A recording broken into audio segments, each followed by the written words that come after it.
Hello, welcome guys. Today this video, I'm gonna to show you how to enable meet new icon on taskbar in Windows 10 PC or laptop. So guys, very easy simple method.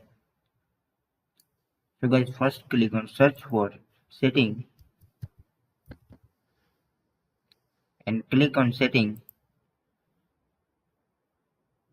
and guys, personalization. Click on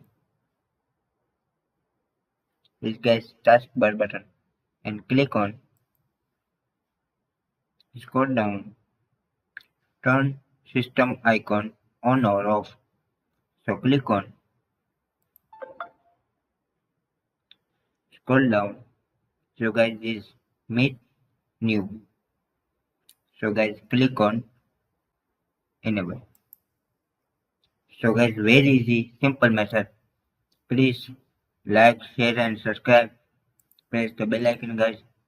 How to enable meet new icon on taskbar in Windows 10 PC or laptop. Thank you for watching my video.